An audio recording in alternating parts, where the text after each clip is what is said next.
Tom Hamilton, the amazing voice of the Cleveland Guardians. There he is. Tom, Yes, were you partying last night? Were you partying with the team last night? What were you up all night? Were you drinking? What's going on? No, I'm too old for that. And, but it was fun to go down in the clubhouse and see those guys. I mean, at my age now, they're the same age as my kids. So you feel like you're watching your kids, so to speak, enjoy. And those are the guys that should enjoy it. Yeah. It's fun to just go down there, congratulate people, stay off on the side because they're the guys that played. They're the guys that won this thing. We were the lucky ones that were able to go along for the ride and then watch it day by day. But they had a good time. Let me put it this way. Yeah. It's very fortuitous that today was a scheduled off day. It would have been an off day whether they were scheduled or not. Right. So we heard. Hey, Tom, we mentioned a great stat before that I saw in Mandy Bell's article that the Guardians are the youngest team in baseball. That we knew, but they're the first team that was the youngest team in baseball to win a division since the '86 Mets. I mean, and that team obviously was great. What a remark! I mean, nobody had the Guardians winning the division this year. Nobody. It's crazy. No, and I think that includes everybody within the organization. Sure. I mean, you go to spring training and everyone's hopeful. I mean, that's the beauty of spring training is that everyone feels good about their chances. But you also knew what was in store in that, you had to find out. Tito had always said, and he said it in spring training, look, you have to find out about young players. Sometimes the answer is no, but the worst thing you could do is go through a season and not get questions answered and be in the same boat next year. And so, this roster, guys, looks a whole lot different than it did when we opened up the season in Kansas City. Oscar Mercado is gone and Bradley Zimmer and Bobby Bradley and Yu Chang. And there have been others, but the young kids really pushed the envelope. I think what's remarkable is, we've talked about the age, 16 players making their major league debut. Mm-hmm. Now, that normally is a recipe for a ball club that's going to be 20 games under 500. Yep. I think the amazing part of the 16 making their debut is how many made an immediate impact, even guys that aren't here right now.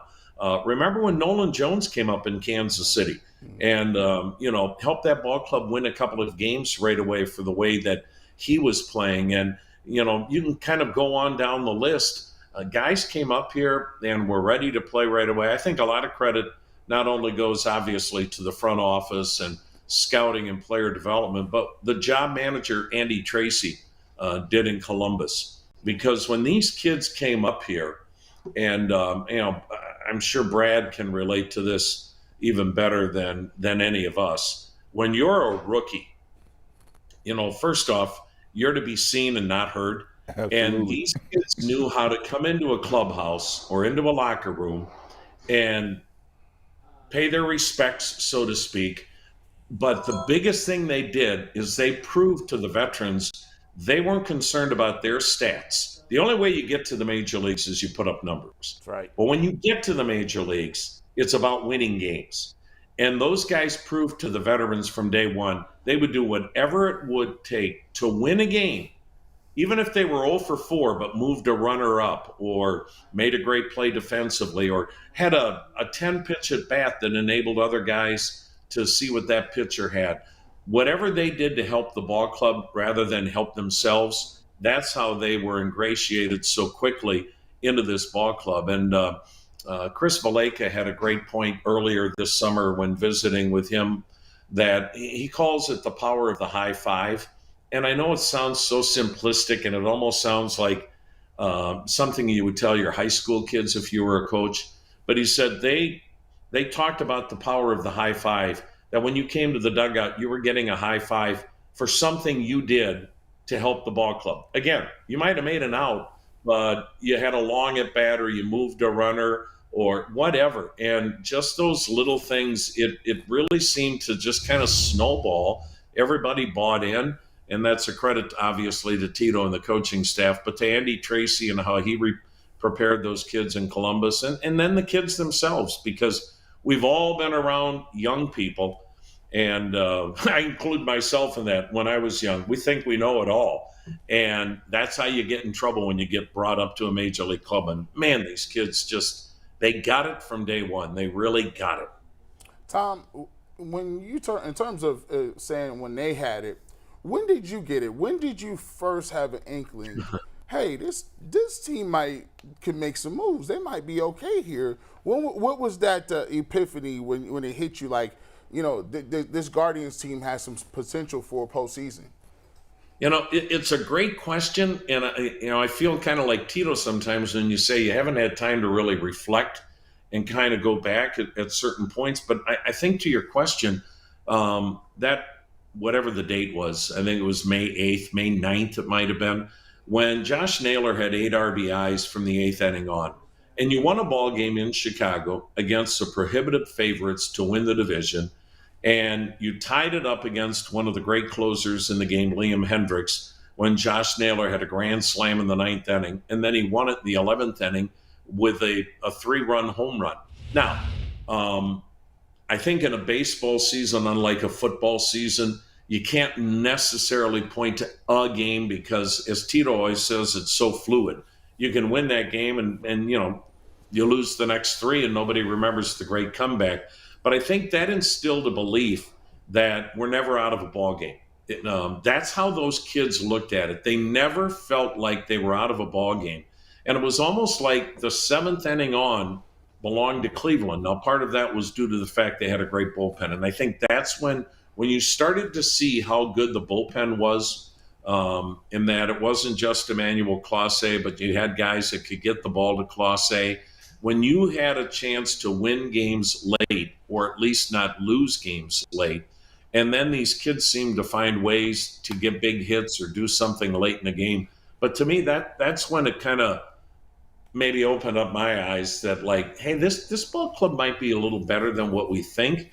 But there were various points during the season where you thought it was going the other way. I mean, we lost 5 games in a row, and on September 4th, the ball club was in a first-place tie with Minnesota, 2 games ahead of Chicago, and literally you clinched it 3 weeks later. I mean, it's astounding to go from tied for first to going 18-3 and winning a division, right. But you did it because you punched out the guys you were in competition with, Chicago and Minnesota.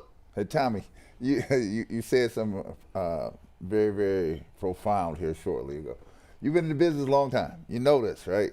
So you got these young players here who have no idea what's going on. They're just enjoying the moment, soaking it in, right? Who is the person that's going to keep them from knowing that the bright lights are about to hit? Because you know how stage fright gets to young players sometimes, like when you wake up and realize that, oh, Lord, I'm actually here at the party. Right? Who's going to do that here? Is that going to be Tito?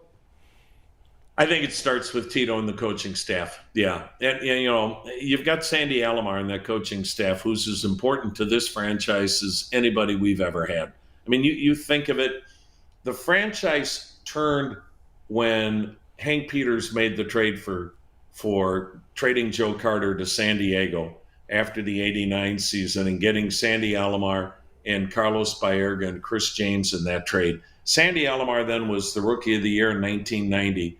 And it just seems like, that was my first year, was Sandy's first year. That's 33 years that Sandy's been here.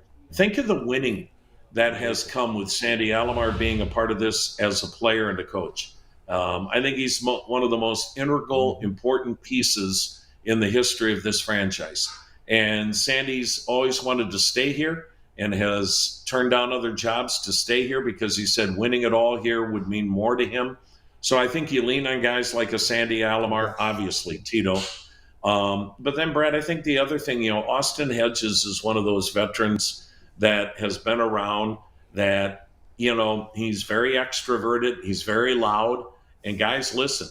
And, but I also think this whole group right now is kind of like, you know what? No one believes in us except us, and we've been believing in ourselves since spring training. So, it's the old adage, and I don't know who could figure it out. What comes first, chemistry or winning? Does winning beget chemistry, or do you need good chemistry to ever be a winner? If you could figure that out, you could make a lot of money. But the chemistry on this club is the best that I've ever seen. And we've had some great teams here and close-knit groups, but this is unheard of to be this close-knit. Maybe it helped too, guys. I'm just rambling now, but so many of these kids played together for a long time in the minor leagues. I think there's something to be said about losing and then winning together. They've been through it all in the minor leagues and now the major leagues, and so it's special. And I think we all know that the future's really bright, but you really better soak in the moment now, because there are no promises for what will happen in the next 3-4 years. I think Adam mentioned, or someone mentioned, the 1986 Mets. Yeah. They should have won how many World Series? That's the only one they won. Right. And it may have taken an act of God for them to win that one. Mm-hmm. And if you've seen, the series ESPN did on those Mets, and you understand why maybe they only won it one time. Had some things going on, Tommy. Had some things going on. I'd say so. The little things. Tom, you mentioned Chris Valaika earlier, and I'm wondering how he's changed the approach of some of these guys, if he did, because we were talking before you came on. There was like an organizational shift, it feels like, a couple years ago in the way that they draft and develop their hitters. It seems like the emphasis is on contact more now, and guys who can put the bat on the ball. I know it's a perfect storm and everybody deserves some of the credit, but how did this come about where you have so many guys in the lineup? There's not a ton of power there. You do have a new hitting coach in here now. How have his philosophies sort of blended in with this contact-first approach of not sort of waiting on 3-run homers like everybody else in baseball seems to do? Yeah, Jason, I think he's got a lot to do with it. I also think Alex Eckelman, who's in our front office, and most people don't even know who Alex is, probably from the outside, but he's kind of been the guy that implemented a plan. And to your point, I think the ball club understood that we need to get better hitting. They had made their bones on the kind of pitching that they were able to go out, scout, sign, develop, but we hadn't done that as far as hitters. And so, that's the thing about Chris and Cherney, Mike Chernoff.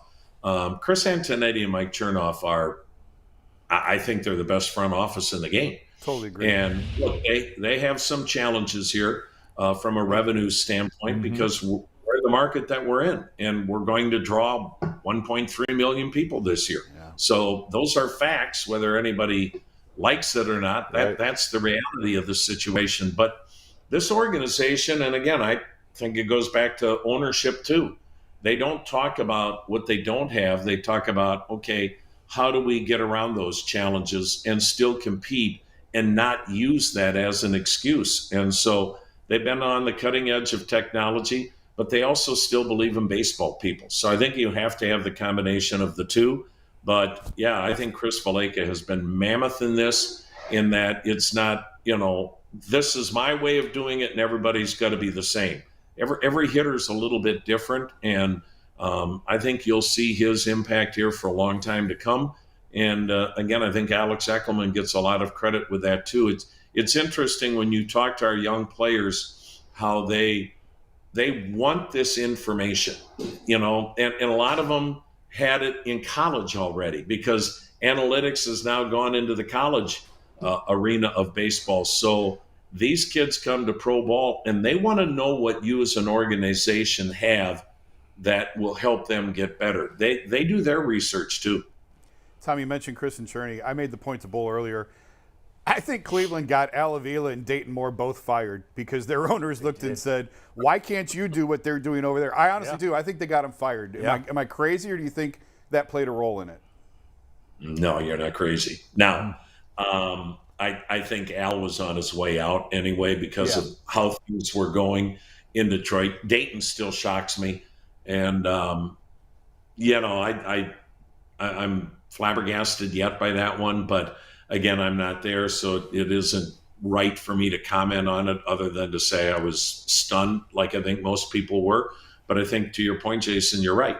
I think people have now looked at Cleveland and said, wait a minute, they have a payroll of whatever it is, $75 million. And not most of it, but a huge chunk of that is, Jose Ramirez. Mm-hmm. And so people don't want to hear, here's guys, my biggest bone of contention. And it happened when Jacobs Field opened up. Cleveland had a 5-year plan under Hank Peters, John Hart, Danny O'Dowd. And it happened to be the perfect storm because those players kind of all blossomed at the same time Jacobs Field opened. So a lot of ball clubs sold their city on, hey, if you build us a new ballpark, we'll do what the Indians did. Well, it's not that easy. And so when I hear teams now say, well, we've got this 5-year plan, it's kind of like you're telling your fan base, you know what, folks, we're irrelevant, come back to us in 5 years.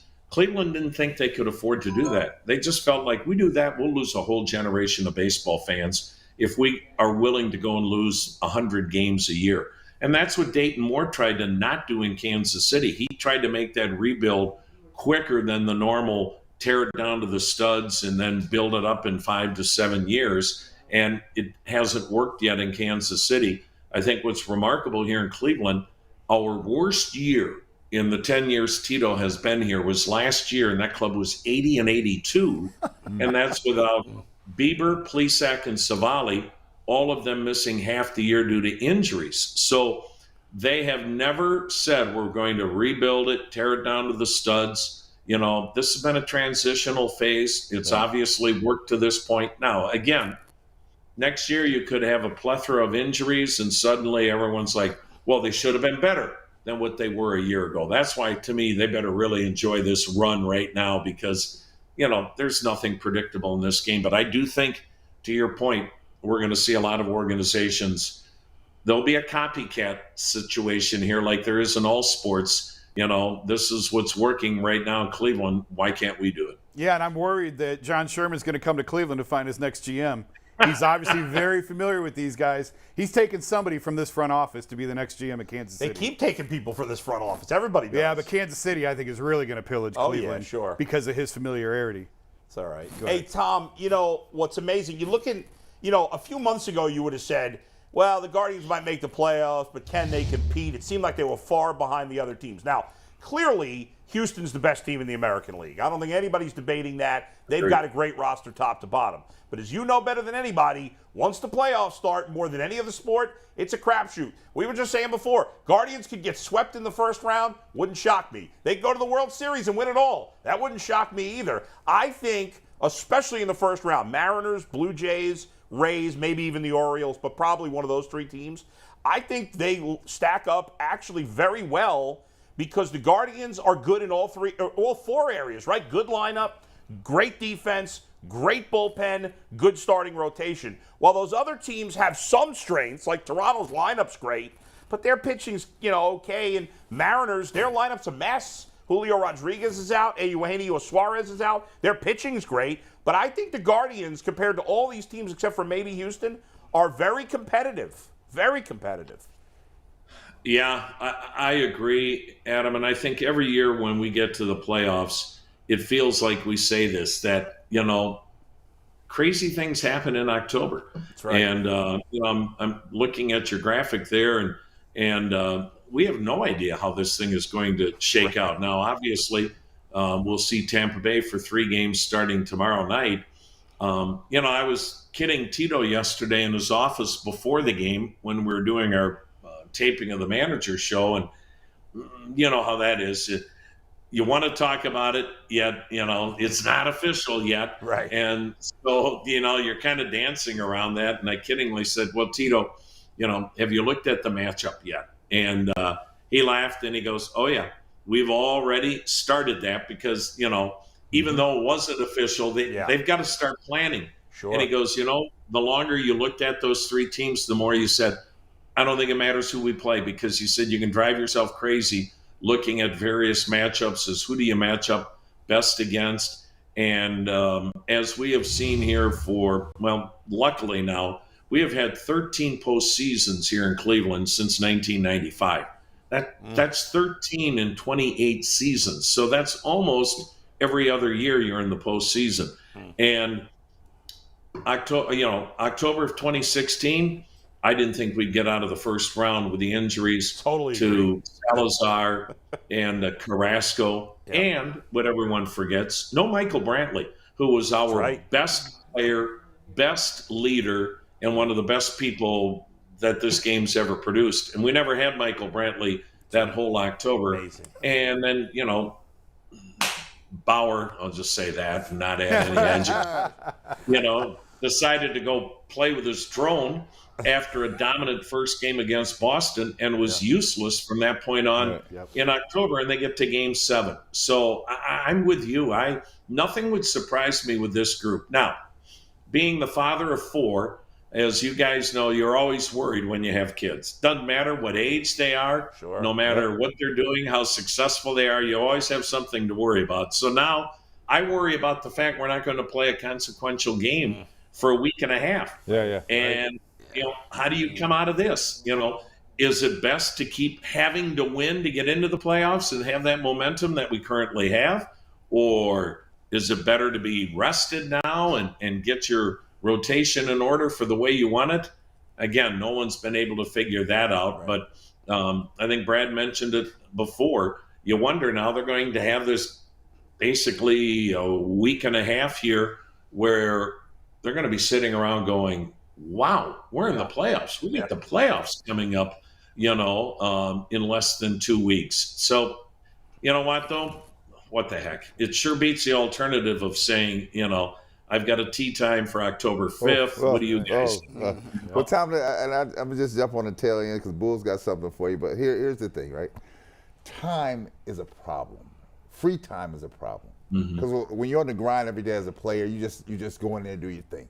So to me, it would be apparent to me that Tito's going to keep his foot on the pedal and keep him driving. Because I let a young person sit down there and actually realize what is happening right now.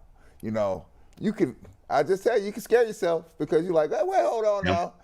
And I'll just make it, not that we're going into Yankee Stadium, but if you walked into Yankee Stadium in the playoff, the atmosphere is different. That's true. It's different. You can scare yourself here, right? And say, hold on, I'm really here. So Tito is the guy, and the great point you made that Sandy's around, and that we've got other people in the clubhouse that understand what this is about. I just hope that Tito keeps his foot on the gas here, and as we walk out the regular season, walk us into the playoffs correctly. Yeah, and he will, Brad. They're going to give guys rest and whatnot, but no matter what, even with the young guys that'll be filling in here and there, you're going to hear Tito say the same thing. There's only one way to play this game, and you've got to play it the right way. And the other part, too, here, now I'm going to go to the other side of the coin. So this is why I'm so wishy-washy. Guys, our 26-man roster is yet to be determined. That's true. So there are still jobs to be won or jobs to be lost as to who's going to be on that 26-man playoff roster. Right now we have a 28-man roster because of the additional 2 players come September. And what's going to be the makeup of this ball club?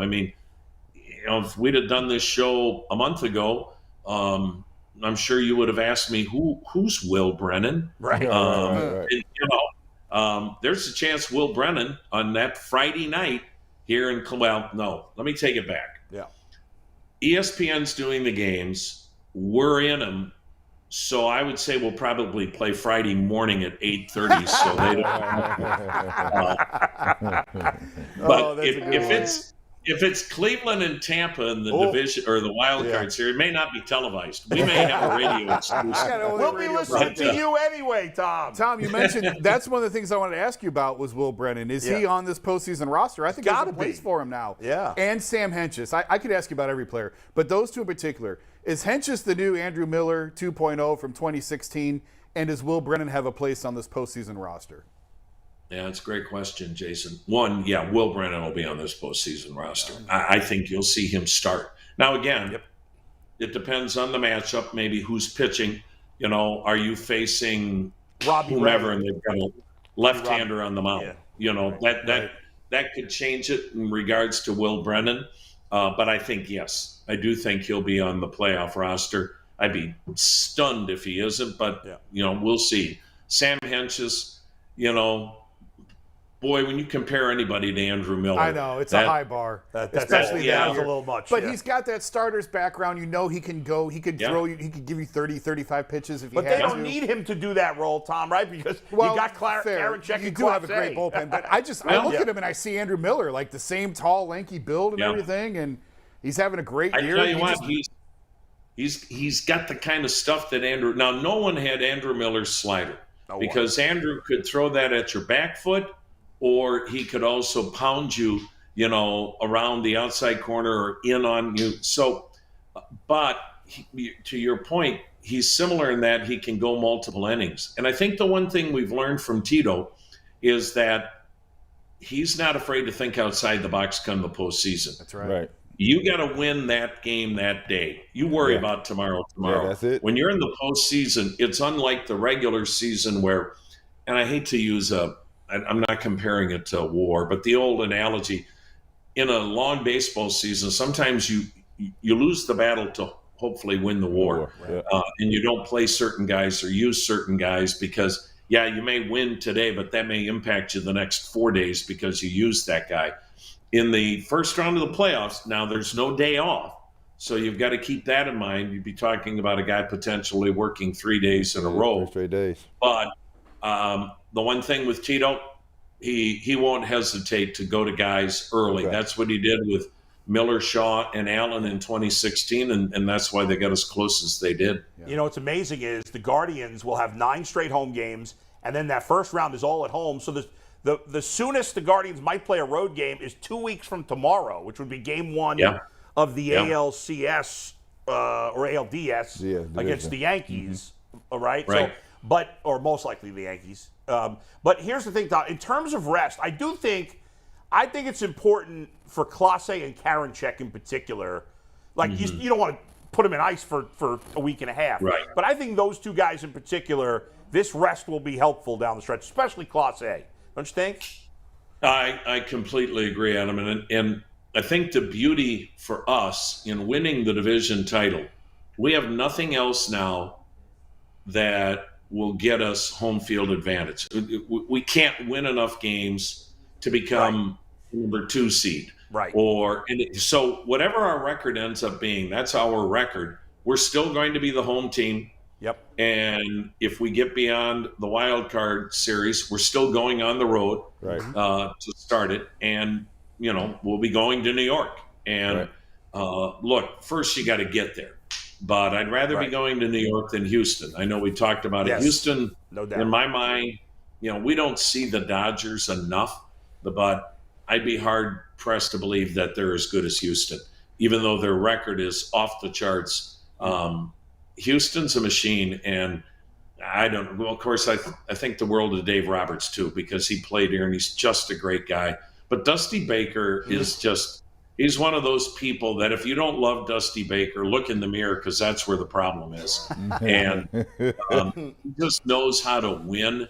So I just, hey, look, it's supposed to be hard when you get to this point. I think that's the beauty of our game. I don't feel like we've watered down the playoffs, even with the additional wild card teams. There's still not even, half the ball clubs in postseason play. And so, we've said it before. It truly is. It's as close to March Madness, I think, as we have in pro sports, because nobody has a one and done. But the unpredictability, I think, in Major League Baseball, maybe the National Hockey League playoffs, if you get a hot goalie, I think, the Super Bowl and the NBA finals, you pretty much know who are going to be the final 3 or 4 teams, it seems like, every year. But I think in baseball and hockey, man, good luck. I wouldn't want to be a gambling man. Tom, real quick, I've already – this won't matter for the wild card round, but I've already advanced them to the divisional round. So who's their 4th starter? No 3 days rest. I don't want to see them do that, I hope. Yeah, it's going to be interesting. Zach Plesac will pitch this week. So he's going to be back in the rotation. And Aaron Savali has had 2 pretty good starts, including yesterday in Texas, in the clincher. So I don't know. to answer your question. I think it depends on how those guys pitch. I really do. I think you can use both guys out of the bullpen. And, and I wonder in the first round, because you can change the makeup of your roster in each round if you keep advancing. Are you going to be more inclined to carry more relief pitchers than even put starters in the bullpen because they haven't done that role before? Right. But yet you're playing.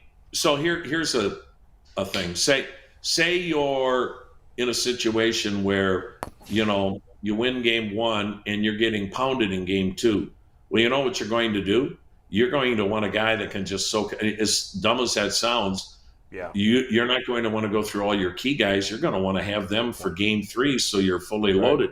Now maybe do you need to carry somebody and give you length in a potential ball game that you go, okay, we're not chasing this one today because there's no chance of winning. That's why the next 10 days there are going to be a lot of meetings. Yeah. By the way, Tom, as we wrap up here, I tell you, I do this a lot, especially down the stretch of this season. I know a lot of fans do this, and I will 100% be doing this in the playoffs. I sit there like a crazy person trying to sync up the radio broadcast with the TV. I honestly have done this, and I'm like, pause on the TV. I'm like, it's got to be perfect, and I 100% will be doing that in the playoffs because there's nothing better than hearing you call the games. Well, thank you so much for joining us. We appreciate it. Thank you, Tommy. It's always great to be with you guys, and I'll just throw this in real quick. Brad wouldn't realize this. So I did college basketball for 25 years, the Big Ten and Xavier. But Brad broke my heart growing up in Wisconsin when he transferred from Wisconsin to Ohio State. Tommy, it wasn't me. They didn't understand where we were going. I was committed to Madison, and then they flipped the script on me. I was like, I can't stay here. Plus, you have to blame the guys at Ohio State. They're like, man, just come on home. Just come on home. Stop fooling around in Queensland. Come on home. We finally have a star. We get one of the top players out of Ohio. And I think, we had you for 2 years, Brad? Yeah, 2 years. 2 years. And then one of my partners for maybe 8 years in the Big Ten was Coach Yoder. And just saw a whole different side of him than I did as a kid growing up, watching the Badgers struggle. And when you left, of course, you go to Ohio State, and there it is again, double. And, we didn't have that in Wisconsin. Tommy, you broke his heart there, Brad. Tommy, I was like, listen, my best friends are still in Madison. I'm like, this is crazy. But I was like, okay, I guess I got to go home. Thank you, Tom. You're the best. Thank you so much. All right, thanks, My man guys. Have a good Tom one. Hamilton.